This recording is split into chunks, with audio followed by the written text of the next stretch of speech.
Hello, everyone. Welcome back to Fandom United. My name's Gio. Thank you so much for joining me. Something I want to talk about real quick before we get to the daily news recap. Yesterday, some of you may have noticed that I had posted a daily news recap for Monday, and then a couple hours later, I took it down. The reason why I took it down is because I believe this is true for everyone when I say this. I am my own worst critic. If I do something and I later feel I'm not completely satisfied with it, I'm going to get rid of it. And so that's what I did with yesterday's daily news recap. I want to apologize in advance to all my subscribers. This channel is very young. I'm still learning and still trying to figure out exactly how I want to present things. As you can see, this ticker below wasn't here. This is a new thing. And so it's all about experimentation, trial and error. And so that's why yesterday's daily news recap was taken down. In case anybody noticed, I know it had single digit views, but just for transparency, I wanted to let you know. So, with that in mind and that out of the way, let's get to daily news recap for July 20th, Tuesday. Happy Taco Tuesday, any of you out there who celebrates such a holiday, unofficial, of course. We got news in the world of DC. We got Marvel. We have an exciting update on John Wick. Some first reactions to M. Night Shyamalan's upcoming movie, Old, and some other things as well. So let's start with the exciting news of the day. This one is especially exciting because it deals with our guy, Zack Snyder. His upcoming prequel movie that he is producing, Army of Thieves, just got its first poster debuted online. And there it is right there. How stylized is that, huh? The movie is a prequel to Army of the Dead, focusing on the Dieter character played by Matthias Schweighöfer, who was the safecracker.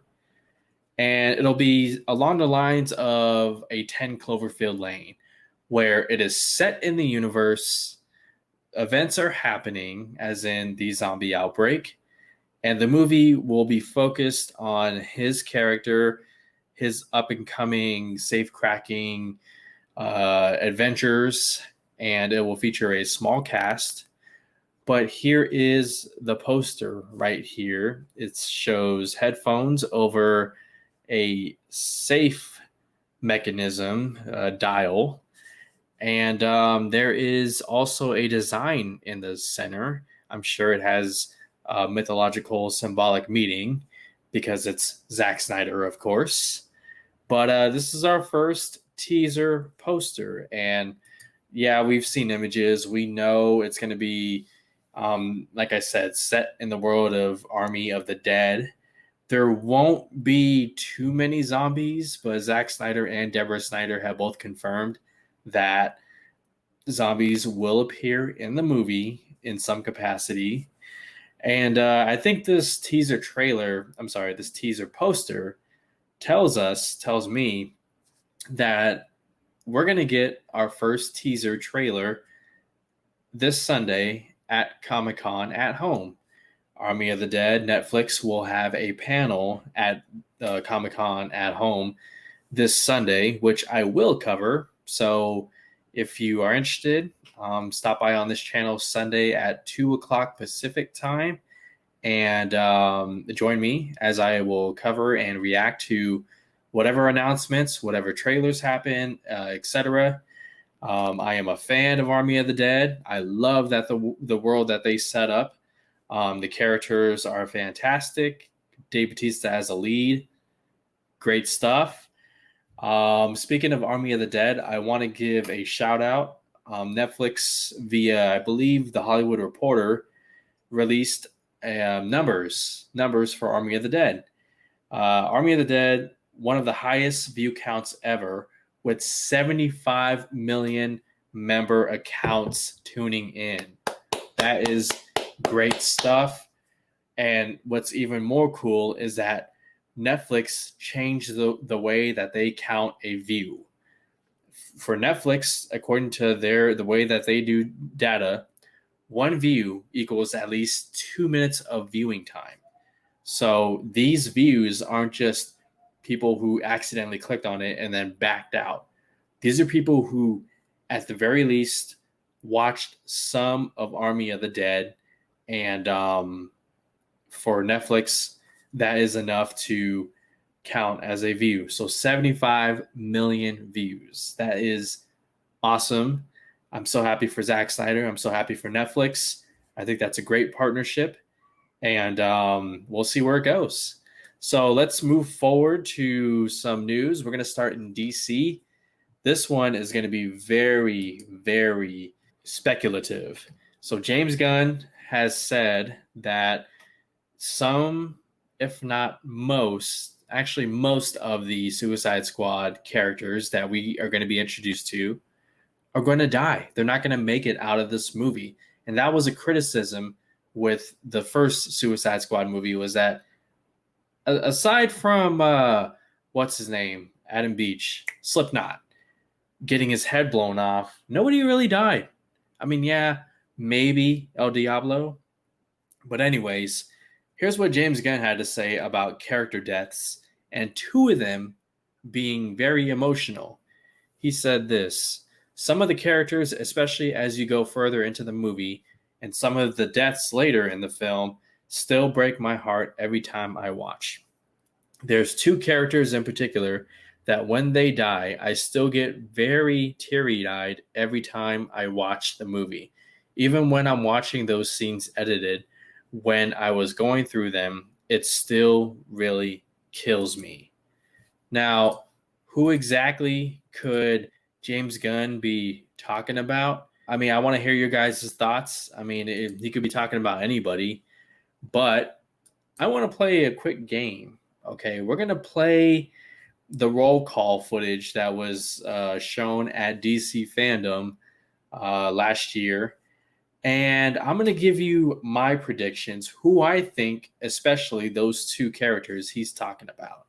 So let's play the clip and play along. Alive or dead. That's all I'm going to say when a character pops up. Alive or dead. So here we go.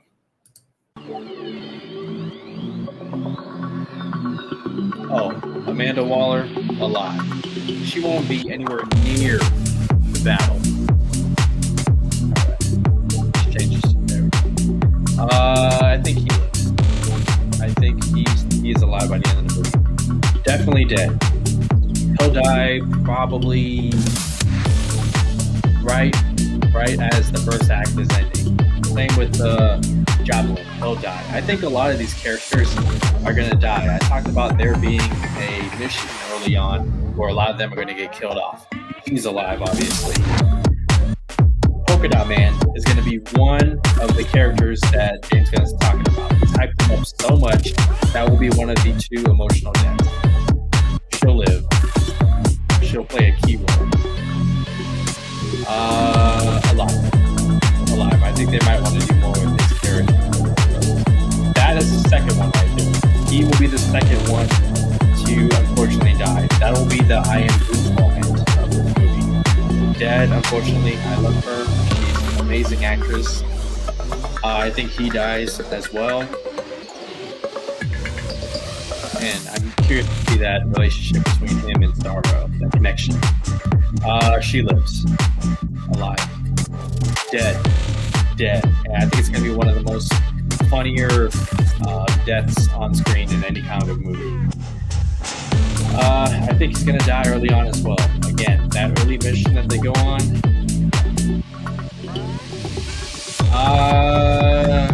Dead. Yeah. Captain Boomerang, guys, if you enjoyed him in the first movie, if you were a fan, he's going to die. He'll live because he's getting his own series. Unless they make it a prequel. But still, I think Peacemaker lives. Man, dude. Yeah, this will be a true Suicide Squad movie, and I'm definitely looking forward to it. Can't wait to see, especially because it's R rated. It's R rated, so James Gunn, it's going to be some graphic. I mean, we talked about it earlier, a couple videos ago. There's going to be some graphic deaths. There's going to be Starros, little ones, go bouncing off the walls in the pitch black. They're going to, get on the character faces. And if you've seen Slither, it's gonna be so graphic. I can't wait, man. 3 weeks, 3 weeks. Okay, sticking with DC, let's talk Batgirl. The lead role has been narrowed down to 4 actresses, going left to right. You have Haley Richardson from The Edge of 17 and Split. You got Zoe Douche from Why Him and Everybody Wants Some. You got Isabella Merced from Sicario, Day of Soldado, and Transformers: The Last Night. And then finally, on the far right, Leslie Grace from In the Heights. According to Deadline and Exclusive, these 4 actresses will be in the running to play Barbara Gordon in HBO Max's Batgirl movie. And as a reminder, Batgirl will be directed by Bad Boys for Life directors Adi and Bilal, with the script written by Christina Hodson. This will be her third DC movie that she's written, the previous 2 being Birds of Prey and the Flash movie. So she is an in-house favorite at Warner Brothers. They love her work. We've only seen Birds of Prey. I thought Birds of Prey was fine. I thought maybe a little bit more development between Harley Quinn and Joker would have better served that story. The action was cool, and that's all I can really say. The director, I think her name is Kathy Ann. She has some words to say about that movie. You could find that online. Just look up Birds of Prey director and hear what she has to say. But as far as who I think will be Barbara Gordon, I mean, the favorite has to be Zoe Douche, right? I mean, I loved her in Why Him, the comedy starring James Franco and Bryan Cranston. If I had to pick a number 2, I would probably say I would go Isabella Merced. Okay, she was in Sicario, Day of Soldado with Josh Brolin and Benicio del Toro. That is a difficult role, one with a lot of pressure, and I thought she delivered. Yeah, Transformers Last Night, that movie was shit. I turned it off after 40 minutes. I don't even freaking remember. But those 2 in the center would be the favorites. It all depends, honestly, on what story they tell for this Batgirl movie. Will they go Batgirl Year One, where it's a complete origin? Will she already be an established character and they go the Wanted storyline? Or Blade from Shadows, where she has a pretty messed up brother, psychotic? I don't know. We'll have to wait and see. We'll get more information at DC Fandom this October, which I cannot wait to cover. I cannot wait. Okay, I'm going to be like Mel Kiper on NFL Draft Day, just talking for 8 hours straight. I can't wait. Last year was so fun for DC Fandom. But let's continue and go to Marvel. Let's jump across the water to the MCU. And it appears the upcoming Marvel movie, Blade, has found its director in Bassam Tariq, who is best known for Mowgli, which is a movie that starred Riz Ahmed from Sound of Metal and Rogue One, a Star Wars story. He was the pilot. So Bassam Tariq has been chosen to direct Marvel's upcoming Blade movie. And it makes sense, right? I mean, Marvel has a successful formula. Part of that is and you can look at it 2 different ways. Choosing directors who are relatively unknown before they blow up, or choosing directors who don't have much of a resume to really demand what they want, like a Tarantino, like a Zack Snyder, right? So you can look at it either way, but the biggest thing for me, and I'm going to watch Mogo Mowgli because I want to get a sense of his work, but will this movie be R rated or not? Because if it is R rated, then I think this young director has a much easier time making a movie. R rated means maybe a little bit more creative freedom. Of course, when you're working with Marvel, again, this goes back to their successful formula. They have boundaries, they have limitations, okay? They are owned by a family-friendly company. So how dark, how R-rated can you go with a vampire-based movie? Remains to be seen. Kevin Feige seems pretty ambitious, but as as incredible as he is, he can only go so far because he still has the answer to the Disney higher ups. But regarding the movie, I am curious just how tied together these two movies are. Morbius, we've seen the trailer starring Jared Leto, where he becomes a vampire and has all these cool powers. We see a shot at the end of the trailer with Michael Keaton. Michael Keaton was in Spider-Man Homecoming. Spider-Man Homecoming is in the MCU. So, is Morbius in the MCU or is it a part of the Spider-Verse that Sony is trying to set up? If it is in the MCU, I'm pretty sure Morbius will be the one to bites Blade's mother, and that's how we get Blade. But if not, then it'll happen some other way. One other thing to mention, the Loki series mentioned vampires. We know WandaVision has the Darkhold, which is opening up a whole nother realm of just dark stories and characters, werewolves, creatures. So Marvel is getting towards that vampire side, and they clearly are setting up Blade. Now, when will we see him?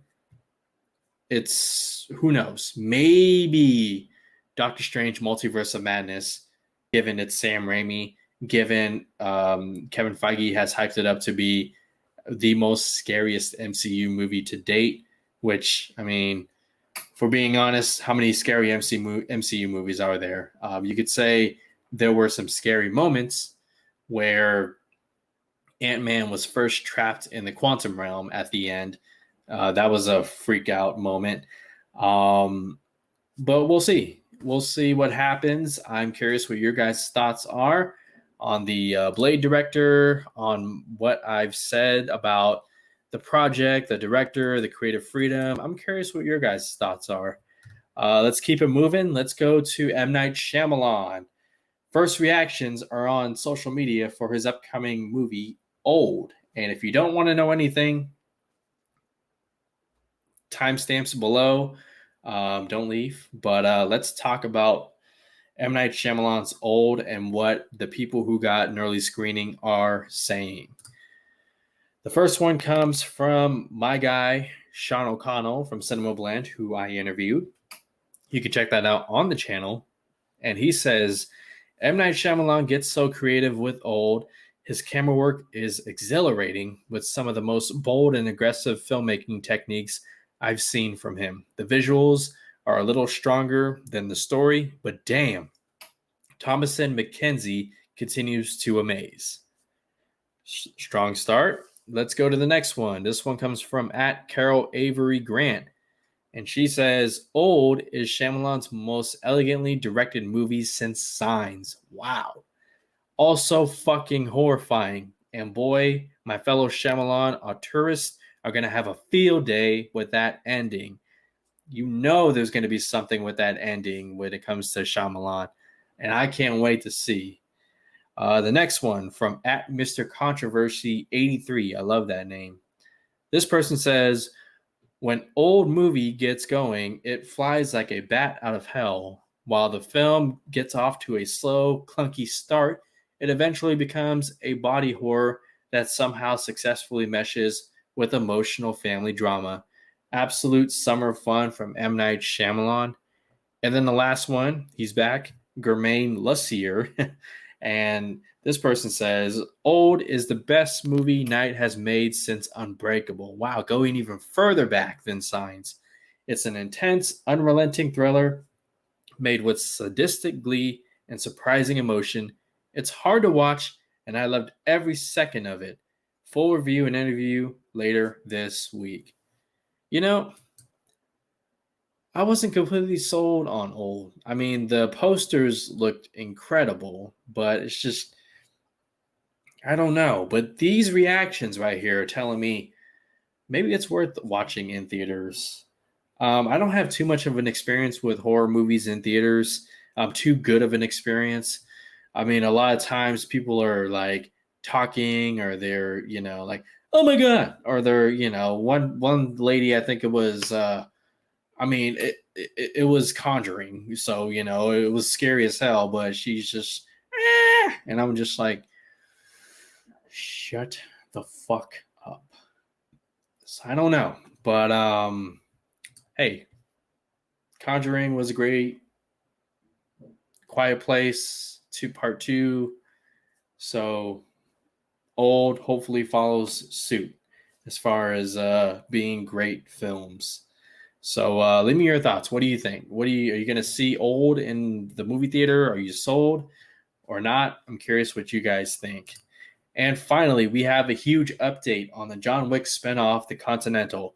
This franchise is on a high right now, but the news has come out via THR's Heat Vision blog, and they're saying the Continental will be set in the 1970s and feature Winston's rise to power, building the titular hotel for Hitman. Winston being Ian McShane, a dear friend of John Wick. I believe he was the one who shot John Wick off a rooftop in John Wick 3. It will focus on him, and it'll be set 40 years prior. They're also saying, originally developed to be a series, Continental is now to be a 3-night event limited series with movie length and movie budget. So they're going quality over quantity. They're going to give us three-night limited event series with movie length and movie budget. That is great news. Finally, 2 of the 3 episodes will be directed by Albert Hughes from The Book of Eli and Menace to Society. I'm actually a fan of The Book of Eli. Menace to Society, it's been forever since I've seen that movie. I remember it being a good movie. But Albert Hughes directing 2 of the 3 episodes, okay, I'll take it. And I think this is a spinoff everybody is excited for. I mean, like, first off, it's rooted from an original property, which is rare these days. And we all want to see the Continental Hotel. We all want to see more of these assassins, more interesting characters in the world of John Wick besides John Wick, right? I think about Common.